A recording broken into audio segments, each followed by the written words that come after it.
welcome back to the Doctor Who Marathon. I'm your host McEdam, and today we're going to be talking about the first in the 3 specials of Doctor Who's 60th anniversary.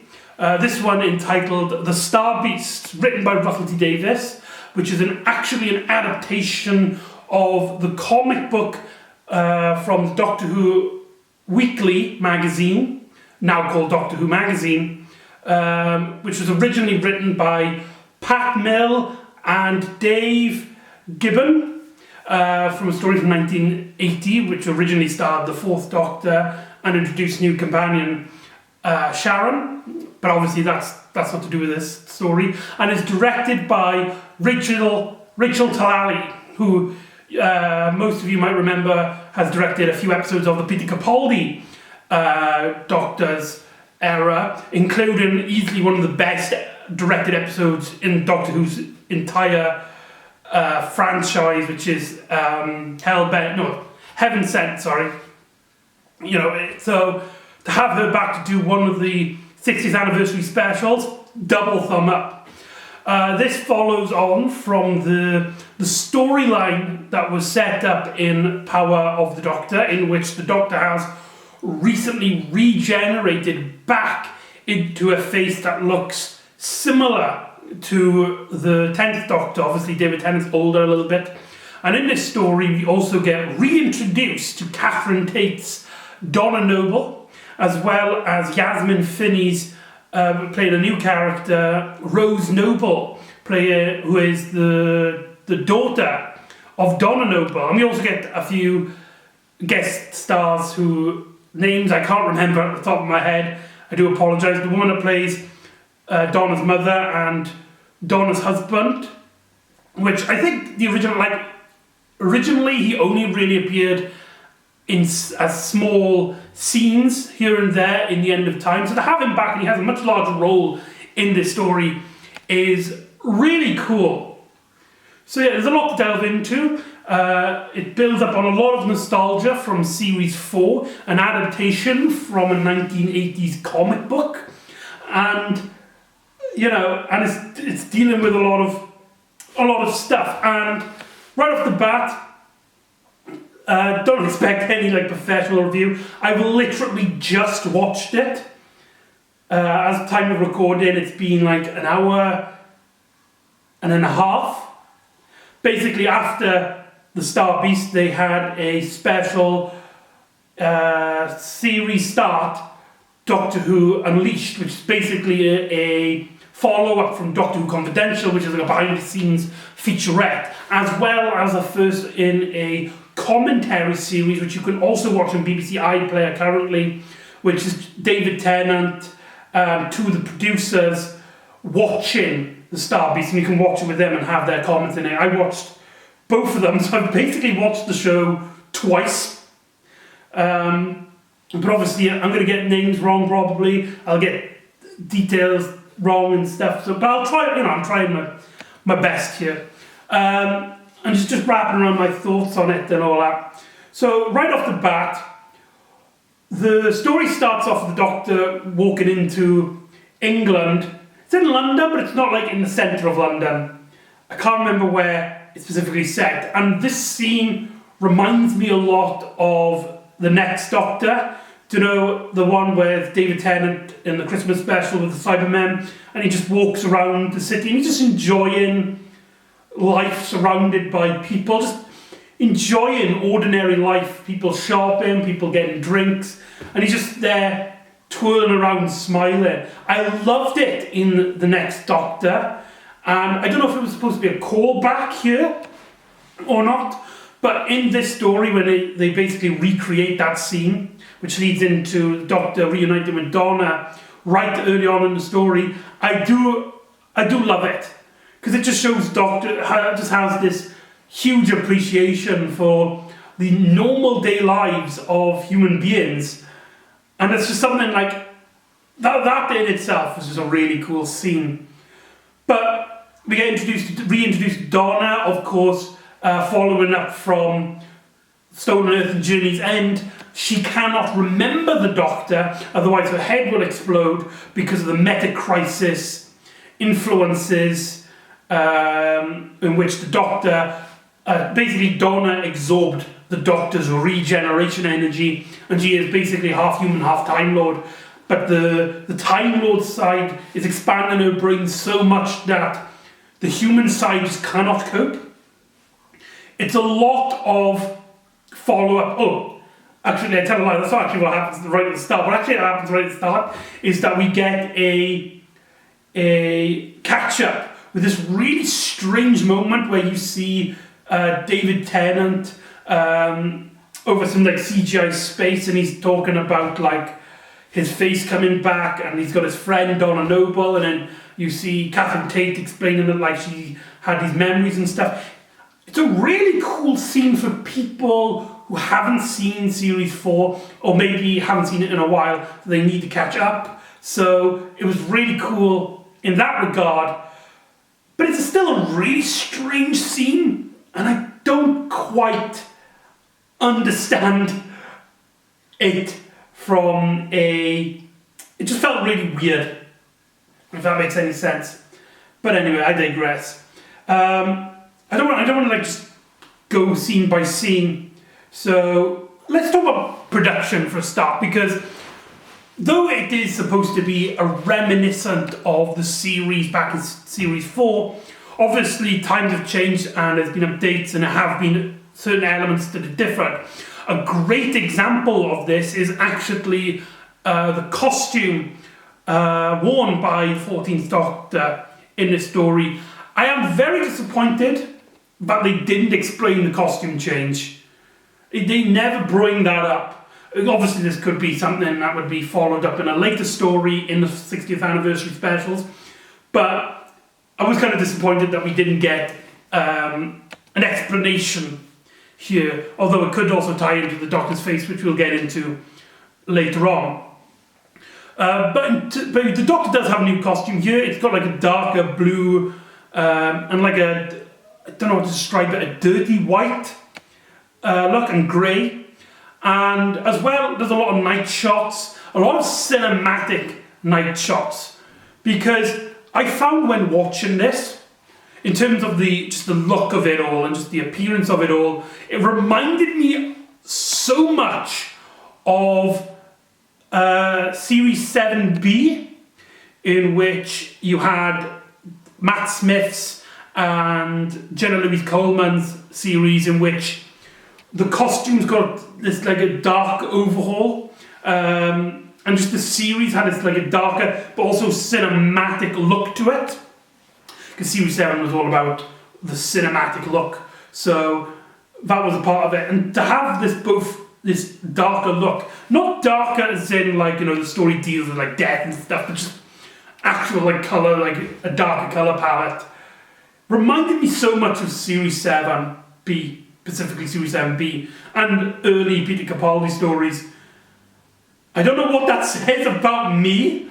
I just found it really strange, especially when Rachel Talalay, you know, she also directed Peter Capaldi's first finale stories, Death in Heaven and Water, and what's the other one? Death in Heaven, Dark Waters? Those two episodes. So I don't know if that was intentional or not, but that was one of the things that was on my mind. But anyway, I took way too much time to explain all that. Essentially, we get reintroduced to Donna, and also Rose, played by Yasmin Finney. Now, Rose, the name obviously comes from the character that Russell T Davies created back in 2005. And obviously the idea here is that Donna kind of has not a memory per se, but I think subconsciously she can remember certain details, and so she remembers Rose and names her child. Actually, no, hold on, that doesn't make sense, because the character's transgender, so she named her. Oh yeah, right. She named herself, and then something happens in the back at the end of the story, which will explain it. I thought the naming was pretty stupid. I really wish Russell T Davies would just name the character something else. It was one of the things that really bugged me during his tenure originally, is that he just couldn't get over Rose. He does a very same thing. He does the exact same thing again in The Next Doctor, where you have a character called Rosita, and you have the Doctor, quirky eyes, like, what? Rose? But the Doctor never actually mentions Rose, the companion Rose, which is really strange. But anyway, the Doctor follows on from the spaceship, which has crashed land in a steelworks nearby, as when Donna and Rose go home, Rose finds and then befriends Beep the Meep, a furry, cute, cat-like ball of fluff, which has this really childish way of speaking, and treats itself really innocently, like a lost kitten. And throughout the story, we see Yasmin Finney's the actress, Rose, befriend this character, relating a bit to it as she feels unworldly. In certain scenes we do see there's a scene in which, when they're walking home, there's these bullies that go past and dead name her. Dead name is a concept in which you name a transgender person by the name that they were born with, not the name that they gave themselves when transitioning. I had to get that explained to me a year ago. It was a new concept for me, so I don't know how the viewing audience here is, so I thought I'd just explain that. So the transgender of Yasmin Finney's, the actress, actually comes into the part of the story.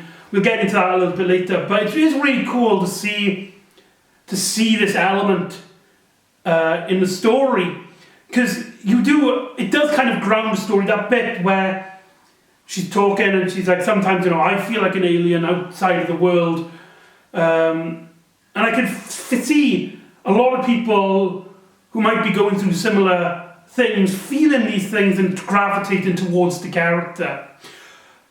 But now we need to talk about Beep the Meep, because Beep the Meep is not only a character from the original 1980 comic, but it's a character that has appeared in multiple other expanded media, and is basically a fan favourite in the series of Doctor Who in terms of a franchise.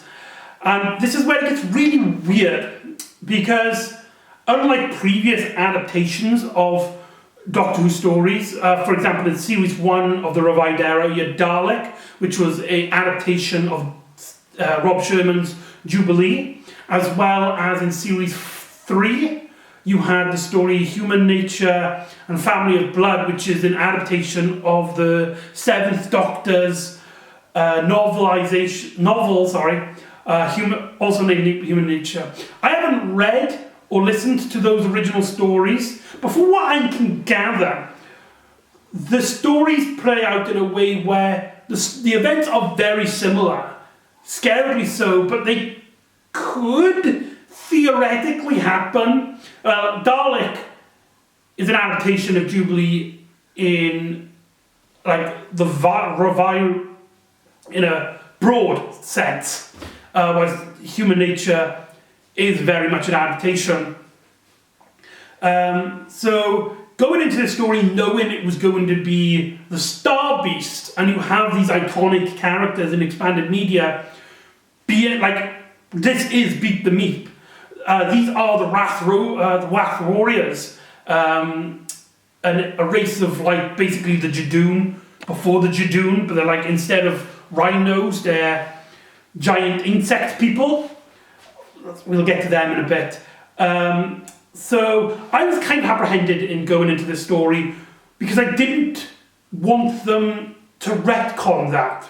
It is kind of funny as well that going into this, prior in Doctor Who magazine, Russell T Davies has made a huge effort in trying to unionize everything, bring everything together. And one of the things he does was basically have the comic book follow up. So you have a comic book story of the 14th Doctor in there, and Russell T Davies is like, yes, this is canon. These are actual events that happen in the Doctor's lives. And then follow literally the first main story he does. Essentially, you can't have the Star Beast, the comic, and Star Beast, the TV series, be the same. Because the Doctor does not recognize Beat the Meep. He doesn't say anything about the Wrath Warriors, so that could be a case. And Beat the Meep, though, doesn't recognize the Doctor. Obviously, in expanded media, Beat the Meep does know the Doctor can regenerate and should know the name at the very least. With a scene in which the Doctor actually talks to Beat the Meep, and it's clear that the Doctor has no issue of this. Of course, we do have the elements like time wars, cracks in time, and a lot of other wibbly-wobbly, tiny-whiny, which could explain this. And I can't wait to see what the fan base does to try and justify both these adaptations happening. But I was really disappointed in the fact that, it's something personal. I don't think, obviously, they couldn't have them go, oh, yes, I remember you, and have a story where they basically have a sequel to a 80s comic book, which not a lot of people have read. And other expanded media. We have talked about Beat the Meat before, if I am not mistaken, in a Sixth Doctor audio drama, The Rating Wars. So check out my video for that. It's really weird. It's really weird that we got Beat the Meat in the 60th anniversary, but we don't have Susan Foreman, because Caroline Ford is alive. That's just really weird to me. But anyway, going back on track, we have Beat the Meep and we have the Wrath Warriors. And one thing I absolutely adore about this particular episode is the practical suits, the practical sets, the practical designs. It's all animatronics with a little bit of CGI work to enhance certain things, specifically the mouth to make Mary Magdalene. I've butchered that name. Something like, the famous one from Harry Potter. I'm going to get laughed at for that.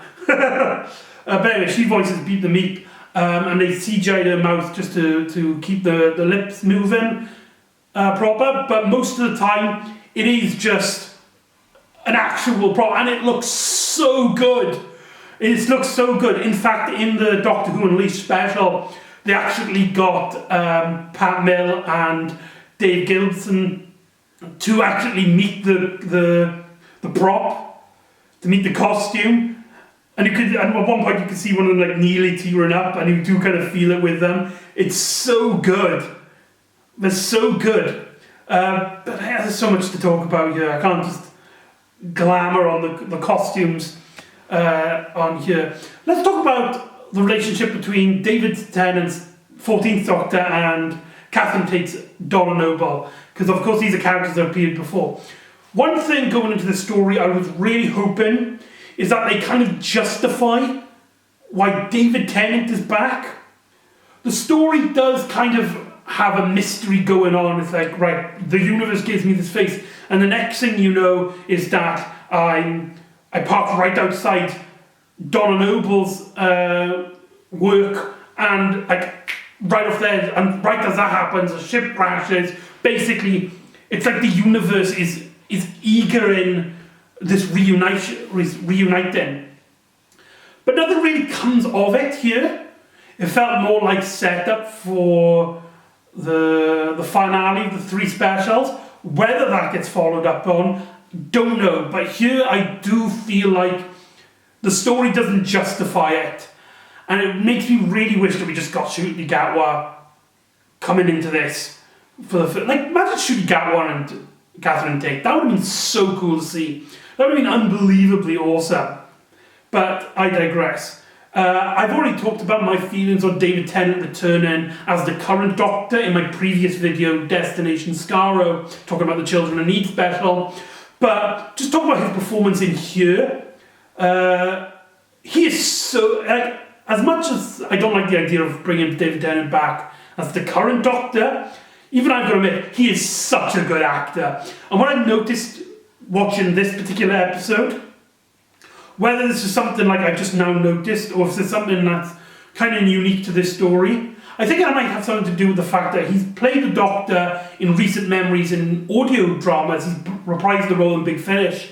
But here, what I find really striking is how physical he is an actor. There's so much moments, like there's a bit where they're in a car park and someone's about to shoot Donna Noble, but like he's like basically running on his knees with his hands up and doing these kind of like hand gestures, as well as there's a bit where he's inside a spaceship and he's pressing all these buttons, and the way he just basically wraps around the set dancing, it's so cool to see this Doctor back on screen, this actor back on the screen. It's mental, like how when you rewatch it, just keep an eye out for David Tennant's physical performance. There's an absolutely great bit I absolutely love. It give it a little chuckle. Basically, he's hitching a ride on a unit Jeep, but he doesn't want them to know, with the exception of one character we'll get on in a bit. And he kind of like Charlie Chaplinly dances onto the back of the Jeep. It was so cool. I just absolutely love that shot. And Rachel Talali's directing. There's so many good moments here. She really knows what she's doing. It's not as good. It's nowhere near as good as her previous work. I think this is probably her weakest story in terms of her directing. I do feel like her work with Peter Capaldi stuff was a lot better personally. But my God, does she just loves these. She just loves these actors and following the cameras with their emotions, which probably explains why David Tennant is so energetic in this particular story. It's just so cool to see. But anyway, let's get on to Ruth McEdam. I'm sorry if I butchered her last name. She's an actress that has previously worked with David Tennant in the series years and years. And so it was no coincidence that she would come back here playing a character called Shirley Bingham. Bingham? I've got it written down, but I'm sure it's pronounced Bingham. She's one of UNIT's scientific advisors that helps the Doctor out. In here, her role is very small. She only gets 2, maybe 3 scenes. Obviously setting up her for the specials, which we know that she is in episode 3, predominantly featuring alongside Kate Stewart, which gets mentioned in this story. And what's really weird, again, this is another thing, like, she's a character, she's an actress, that has previously played a character in Doctor Who in expanded media, but she's actually plays the 6th Doctor companion Hebe. In audio dramas I haven't listened to yet, but like according to the art, it's supposed to be her. And in this story, I don't know if it's implied, like it's not like implied, but the Doctor and his character get like an instant friendship, and they kind of talk. Like it's not like they don't know each other kind of situation. The Doctor kind of knows that she's a scientific advisor, and she knows that he's the Doctor. At one point mentioning it's like, how do you know these events where he wears a bow tie, where he's a Scotsman and he's a woman, leading into the mystery of like how did he get his face back. But yeah, I just, as a fan, it was really weird to see a character which had such a prominent role in Doctor Who, an actress, who had a prominent role in Doctor Who, come back, and though they could have clearly had this character be the same person, they didn't. But that's it's expanded media, you can't rely so much on that. I kind of understand, but it's just really weird that they got the same actress, personally. I'm trying to, like, I don't know if I can spoil it here. One of the great things about the Star Beast in both the comic and the TV story is the twist at the end, but I don't want to spoil it here, personally. But what I will talk about is how the story essentially wraps up, in which Doctor has to basically stop this spaceship. And he gets blocked off from half of the controls and needs to have Donna press all these buttons, but obviously she doesn't have the mental capacity. So he, in a really awesome scene, he gets teared up. He's like, why does it have to be like this? He brings back her memories, releasing the Dr. Donna, and so you get this really emotional bit. And I love the bit where Donna does all the buttons and it works. And okay, this bit's really shit, where the earth is cracking, but then when Donna reverses it, the ground just heals itself. That was really stupid. That was pretty dumb. And the Doctor's just like, it worked! I loved that bit. I absolutely loved that little scene. But Donna starts dying, and they get surrounded, only for it to be revealed that Donna isn't dying, and basically the villains have mind controlled these individuals, these unit soldiers, and all of a sudden the mind gas. I will admit, when we first saw this mind gas thing in the story, I shouted out, "Oh my god, it's the gas from Torchwood second episode." If you know what I'm on about, that's really funny. And it's basically revealed that the meta-crisis aspect of Donna was passed on to her child, and so Rose is essentially also the Dr. Donna. So she has like a Time Lord brain as well. There's a scene I can see a lot of people getting controversial about, and even I'm like, that's just, I don't know how to feel about that. Basically, they explained that the transgender of the Rose character is because of the meta crisis, and the reason. Okay, maybe it's not like the reasoning, but basically it's implied because Donna does the binary thing from the end of Journey's End, and you cut to Yasmin Finney's Rose saying non-binary being a term for transgender people who don't identify as male or female. I don't know how to feel about that, because like the story was doing such a great job. Russell T Davies is very sensitive on the subject, and the story did such a good job at putting his character not only very relatable, but using this aspect of the character to make her relatable, to make her very grounded and bring it to like the real grounded world. And then the story at the end basically is like, oh, by the way, that's kind of like this alien aspect that's altered her human self, or something like that. I don't know how to feel about that. Obviously, I'm cisgender, so I don't really have. It's not my place to say. But I feel like that could have been handled a lot better. So I would love if you're transgender and you're all watching this. To hear your opinions on it.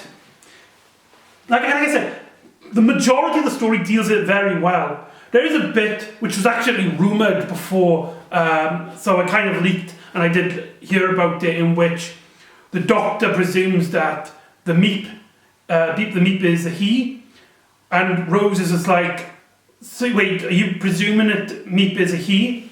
The Doctor looks at her for a split second and is like, oh yes, yeah, right, I'm sorry. Are you a he or are you a she? To which the Meep is like, my only pronoun is that I'm Meep. I am the Meep. And though I heard a lot of people like have issues with that scene, I personally had no real issue. And in the story itself, when it actually aired, I had no problems with that scene. It was the scene in which they basically explain that the reason she's so... I don't know, obviously the story doesn't go, oh yeah, she's transgender because of all this. But the way the story basically... It feels like that's what the story's doing. And I feel like for Russell T Davies, who very knows about the subject and is very proudly bringing these elements to the forefront of Doctor Who, and he should, it is very good to have like such a ballsy showrunner do this, especially in the climate, the political climate that we're currently in. But that ending, that twist that she is part of it, and how it's shot with her connecting the binary line with the non-binary, I feel like that could have been handled a little bit better. I feel like if I'm not explaining myself on this, I could really get misinterpreted. I don't know about that. But there's a really great shot where the Doctor presses some buttons and the meat just fucking flies up into the sky. I really loved that. That was really cool.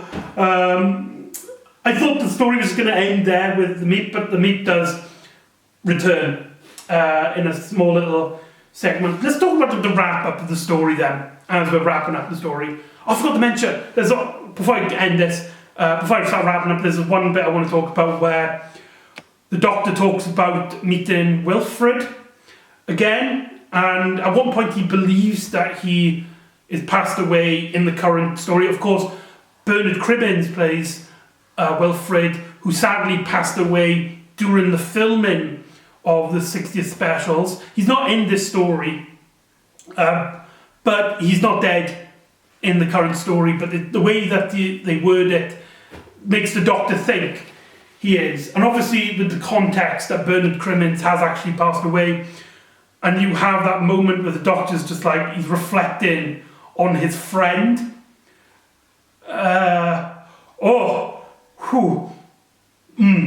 Emotionally that got me. It was kind of ruined by the fact that it was a joke. And he's like very much alive. He's like in a nursing home, a unit nursing home. Was he recruited by Kate Stewart in those unit meetings in Power of the Doctor? That'd be really cool to see. Oh, can you imagine Bernard Cribbins appearing at the end of Power of the Doctor? That would have been really cool. They should have done that now that I think about it. But I digress. That was just a small little moment because it also ties in right at the end where the Doctor wants to meet up with Wilfred again, just showing that bond between them. It's just two small scenes, but my God. I just love those characters and I can't wait for them to meet up in later specials. But anyway, when the story wraps up, essentially Donna comes back into the TARDIS. We got a scene as well where the meat basically teases that they're not in charge. The meat has a boss and will be interested in the Doctor for the fact that he's got two hearts, like the meat. Was that ever in the comic book? Was that ever stated before that the meat has two hearts, like the Doctor? I don't know if it ever was. I can't remember. I haven't actually read the original comic book. I should have stated that out. Although I have listened to audio dramas in which the meat has appeared in. So yeah, that's really weird. The Doctor's basically, that's very cryptic, I don't like that. And it just follows on. This follows on to a particular gripe I have with current Doctor Who, mainly in the Russell T Davies and the Stephen Moffat eras, in which is this constant teasing, this constant, what's it called, mystery box storytelling, where you have these kind of teasers. There's two in here. Obviously the Doctor's face and this small little scene. I don't think it really matters here because in the context of the scene, it's just one character basically telling his boss the thing, and you can imagine it's like the Doctor just like thought this was like a very weak threat. So actually, it doesn't really bother me, this particular one. But when the story starts wrapping up, we get the new TARDIS interior. Again, physically, David Tennant really runs around on those ramps, so energetic. But that TARDIS design, right off, and especially like the Doctor's reaction and his just utter love for it, and you see all those lights like flickering, and just how massive it is. Holy crap! Like, holy shit! That is massive. But this. Obviously, it's really early to say, but my God, this could be my favourite TARDIS design, interior TARDIS design. It looks so good. I love the bright whiteness of it, reminiscent of classic Doctor Who, and how clean it looks, like a new polished car of sorts, and the amount of space and how, because of the warped ramps, like they're not like just going in straight directions, they're like twirling, makes it feel very alien. And like I said, that shot where the Doctor's just running around it in pure bliss, I think it's particularly the Doctor's reaction that makes me just absolutely fall in love with this TARDIS. And just like its previous incarnation, which made biscuits, this TARDIS makes coffee. Or was it tea? I can't remember. The Doctor and Donna talk about certain elements, basically teasing up. One bit, and it really bugs me, this is another like mystery stock storytelling. We spent this whole story wondering about the Doctor's face, and it feels like this should be a very imminent problem we should be focusing on. It's a big deal, and the Doctor usually is a character that doesn't like mysteries. That's why they get themselves into so much trouble, because they see something and they're curious and they really want to find out, maybe just like even if it's like for scientific purposes. Like, why has the Doctor's face changed to a familiar one? But Donna's like, aren't you curious? And the Doctor's just like, no. I mean, yes, but like, I don't really care. Like, I'm just happy that, just to enjoy it the moment, which felt very undoctored to me. It is just a line, but that did really bug me. And the story ends on a cliffhanger, essentially, where Donna tips her coffee on the TARDIS console and it starts blowing up. This, in terms of writing, when Russell T Davies was writing the story, this is a nitpick, but basically at the end of the story we get a new TARDIS design, only for the TARDIS to be getting destroyed. It starts blowing up, and the Doctor says that because of the damage Donna's done, they're basically being hurled through time and space, and they don't know where they're going to land. And it's so weird. It's so weird that basically we had this TARDIS design, the 13th Doctor's TARDIS design. There is no, as far as I'm aware, there's no story in which the Doctor's TARDIS needs repairing. That reminds me as well, where did that new sonic screwdriver come from? Like in Liberation of the Daleks, the comic book, we basically learn that the sonic screwdriver, the Sheffield Swift Army Sonic, as it's been dubbed, that got destroyed by the Psychoplasm Daleks. But like the Sonic, yes, the Doctor has a new Sonic, and it can do make screens and make shields. Like, I feel like that's going to be a hindrance for future stories, because I can't imagine there's not going to be a lot of problems that the Doctor could just solve just by making a shield and just being like, oh, by the way, now you can't get me, ha ha ha ha. Yeah, that was just really weird. We don't even really get a good look at the Sonic as well, which is a bit of a shame, because the prop looks really cool. But yeah, the strangeness that we had this TARDIS design that had no storytelling purposes on why it changed. The Doctor just goes in the TARDIS and the TARDIS has just rejuvenated itself. Seemingly has nothing to do with the Doctor's face also regenerating it in a very strange way. The TARDIS just decided to change, which I don't think has happened before. Usually there's a purpose, like the TARDIS console gets destroyed. So that was very strange. Only for then the writer to just destroy the TARDIS again.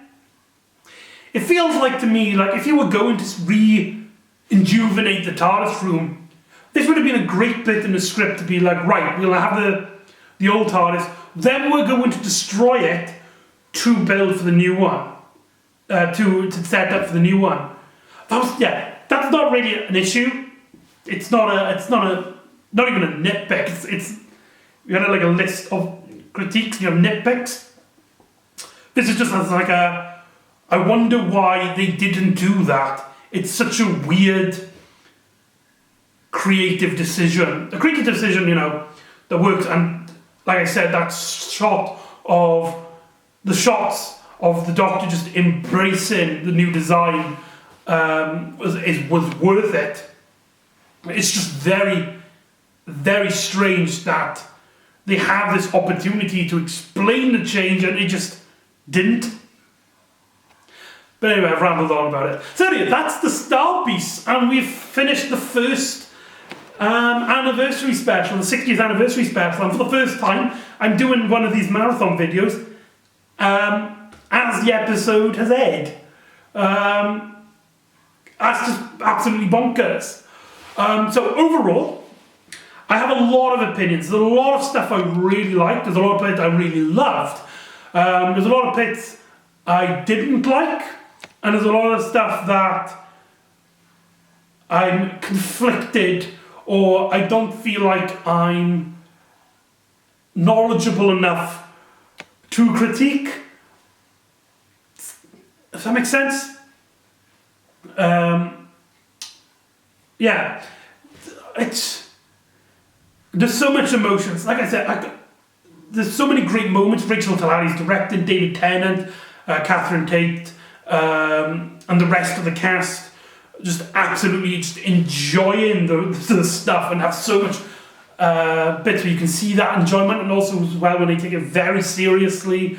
And there's just so many great emotional beats. But there's also, I don't know how to feel about the whole Rose being part of the meta crisis and how they've handled that. And I don't think the story justifies the whole Dr.